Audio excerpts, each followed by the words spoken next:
Hello everyone. In our previous video, we had explored the Jenkins UI dashboard and learned what are the different options available. So from this video onward, we will deep dive into various options one by one.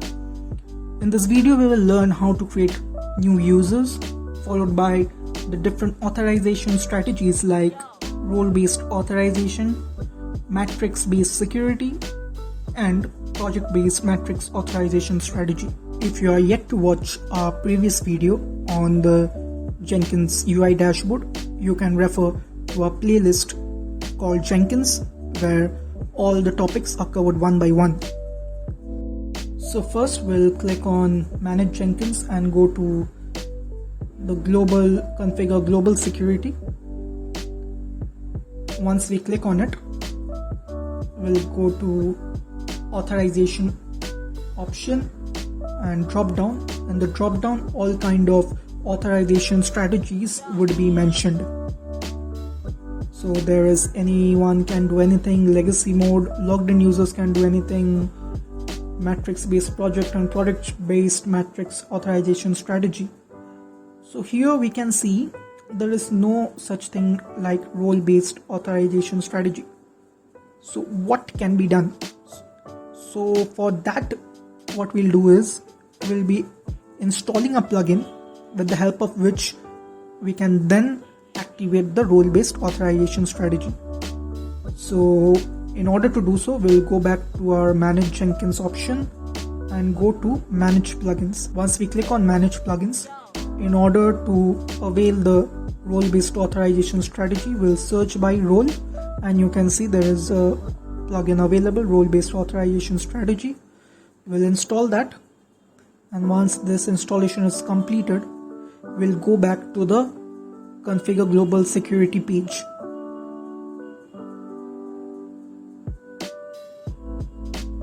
Once we reach that page and search for it, we can see now the option for role-based strategy is available post installing the plugin.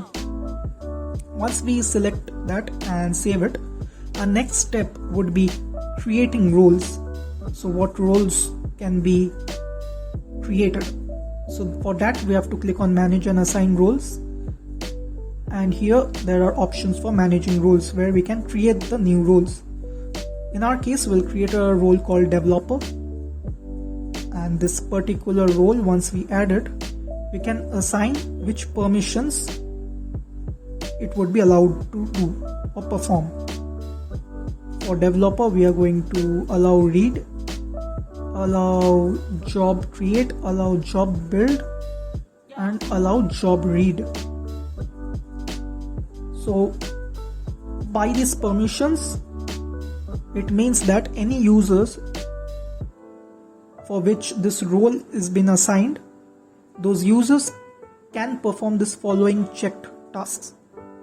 So we are expecting a developer or a user who has been assigned this role can perform all these 5 checked tasks, and only this 5 checked tasks and nothing else.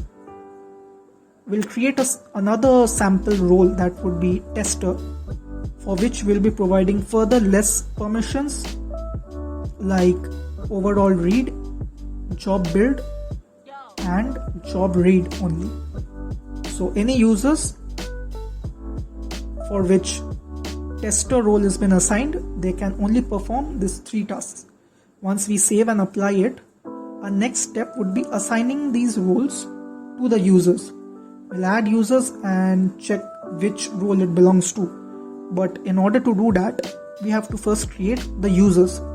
So to create users, we'll go back to Manage Jenkins.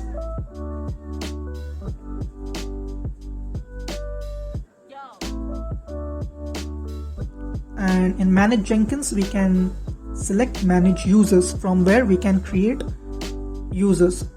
Currently there is only one user, so we'll create a sample user for developer named dev1. We'll add the password and username which would be used to log in as that particular user. Once we're filling the necessary details, we'll select create user. And similarly, we'll create a sample user which will include, or for which we'll add the tester role. So once we fill the details for this particular user, we'll again click on create user.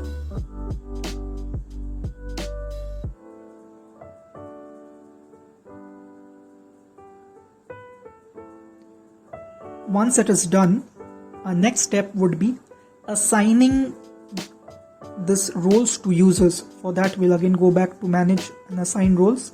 Click on assign roles, and here now we can add the users. First would be the dev1, which is a developer. For this one, we'll check the developer role. So this developer role would be applied to this user, and similarly tester1 user will add, and for this user the tester1 role would be applied. So once this is done, we'll save it, and now we'll create a sample project since we don't have any, so that we can play around with that after logging in with those users. We'll create a sample very basic project having the ls list command only as its build task. We'll save it, and once we go back to our dashboard, you can notice that I am logged in as an admin. So here the options, here we are able to see a lot of options, which once we are logging in with the different user, will not be able to see those. Here we'll build now and check it's working, and now what we'll do, we'll log out and log in using the developer user, which is dev1. We'll log in using the user credentials, and once we log in, you can see on the left side there are very few options available. The new item means creating project options available, build history, my views, people, and that's it. You don't have any manage Jenkins option and all such, because this is a developer user. What we'll do is, we can see there are options for deleting project, build now project, and all these, and these are available because we had provided these access in a role-based authorization strategy. We'll build it now as the developer, and you can see the build is successful. So in this way you can provide the role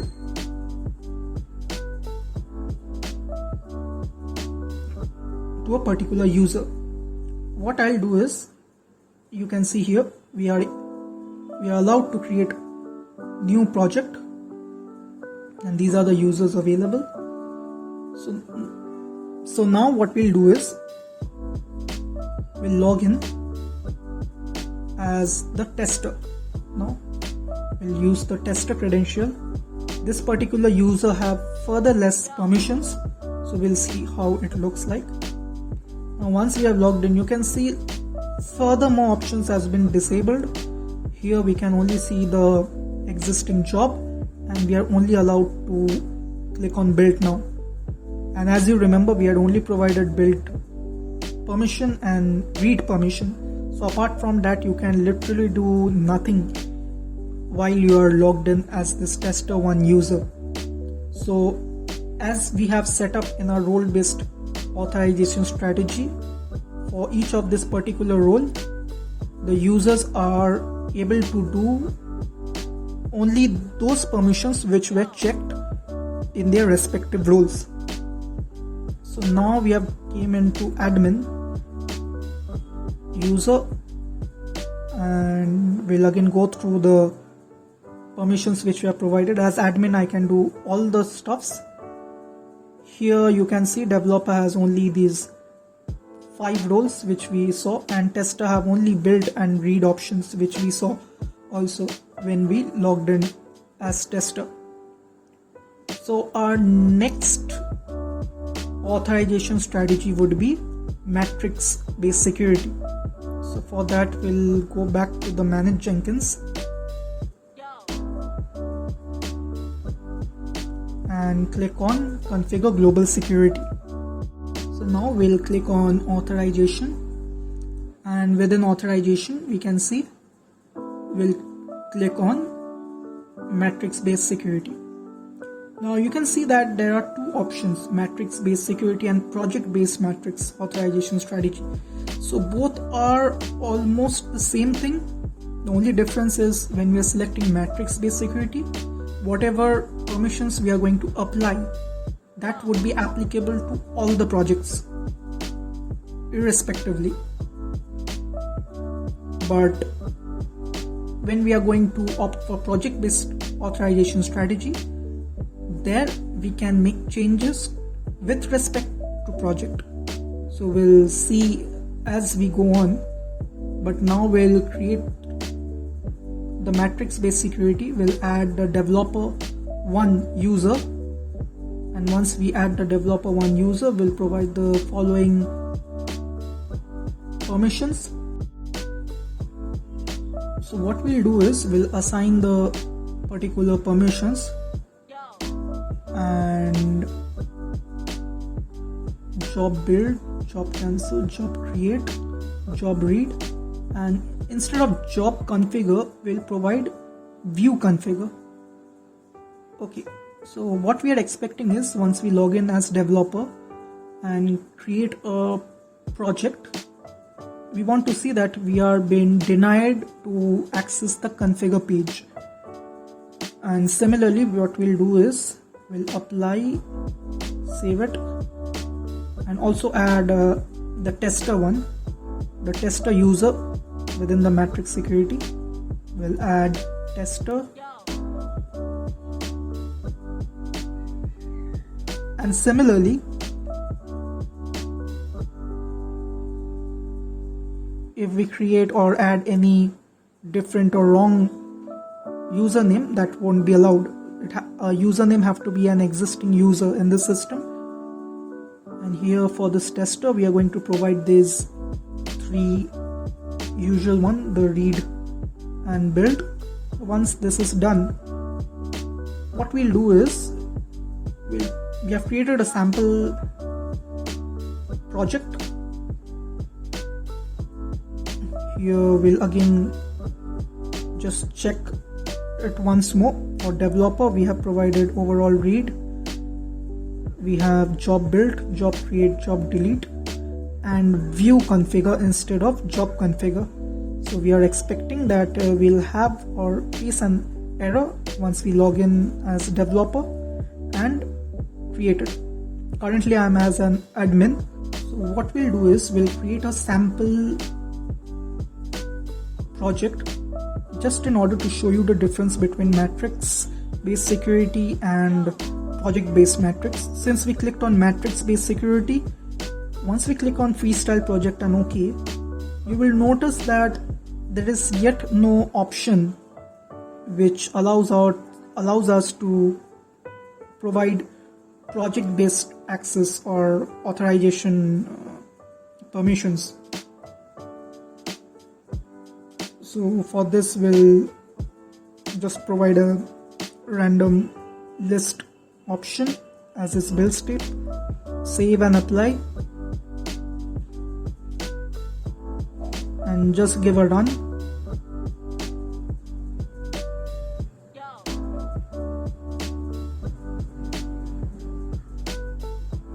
Now once it is done,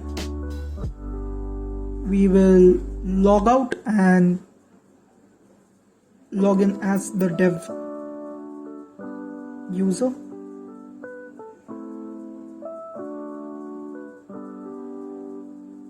Now once we are logged in as dev, you can see the 2 jobs.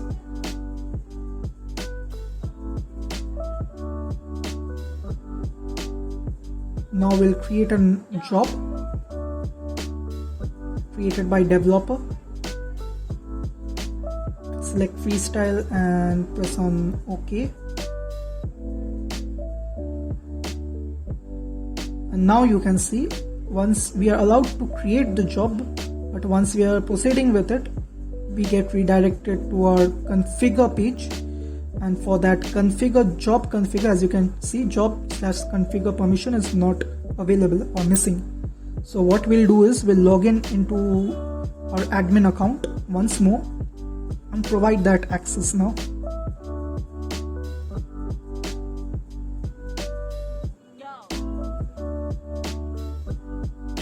Once we log in back into our admin account, we'll go back to here, and as you can see, this configure was belonging under view. We will rather select the job/configure. We can remove this and save and apply.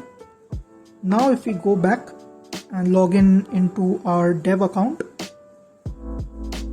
you can see that we would be able to access the configure page, unlike last time.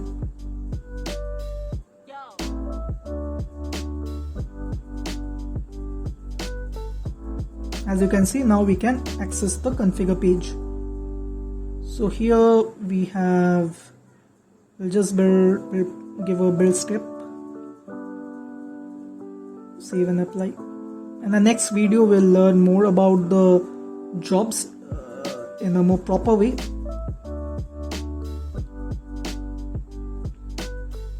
Once it is done, now once we'll run it, we can see we are able to run these particular jobs since build permission was provided for developer user. And as you can see here, we have the option for configure, since the job configure option was enabled in our last change. And furthermore, we have different options available based on the permissions we have enabled for developer user.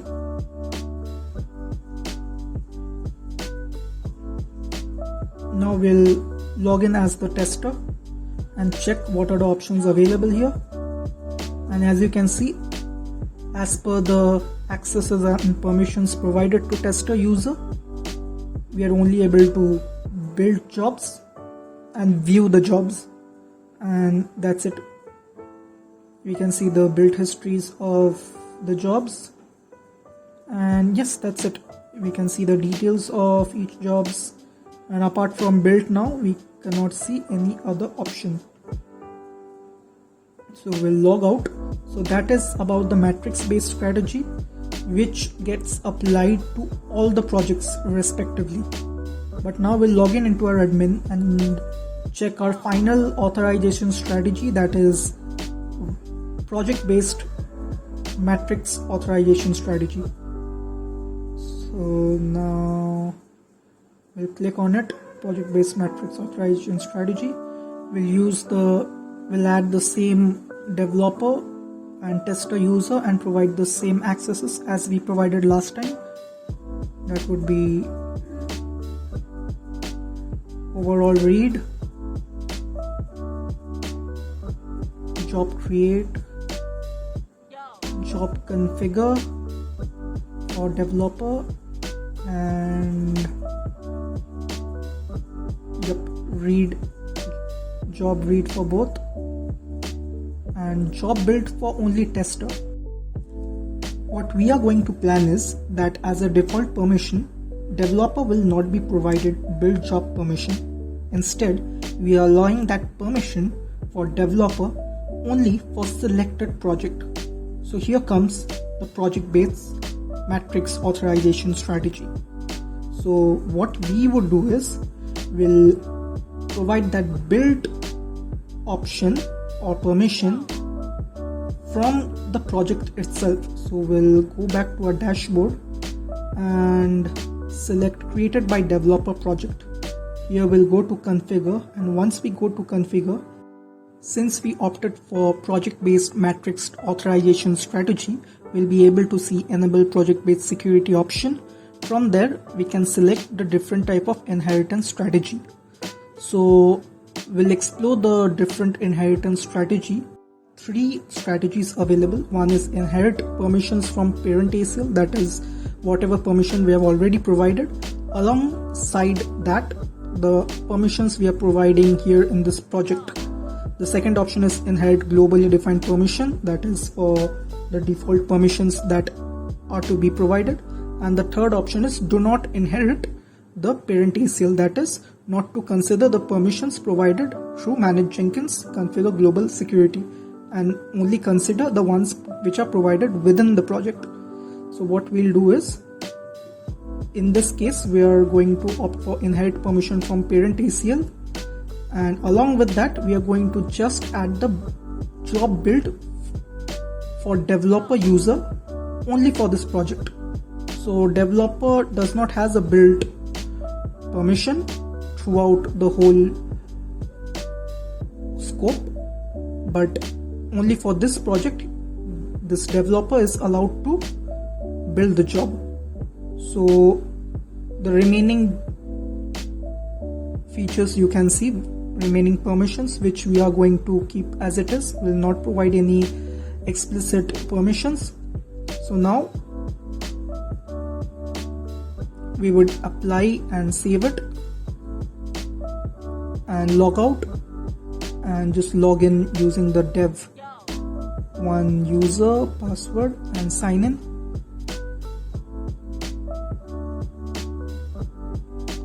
Now you can see that we are able to create project. We'll just create a new project using developer, created using project base freestyle. OK, here we'll again use a simple execute shell, ls, apply and save, and we'll go back to the dashboard. Now once we go back to our dashboard, we can see that as per our default permissions in our parent ACL, we can see we don't have build option for the newly created project, but only build option for the created by developer project, for which we explicitly went into the project and provided the build permission. Here you can see we can configure it and all, but we don't have access for build job, but only have it for this created by developer project. So apart from this project, this user named developer does not have the access for build job for existing remaining projects and the future projects which will be created. So this is how you can try out the project based matrix authorization strategy. So with this we would conclude this particular video. So in our next video we will have a closer look on the various source code management options, build triggers and much more. If you like this video, please like it, and if you're interested in such content, please do subscribe. So till next time,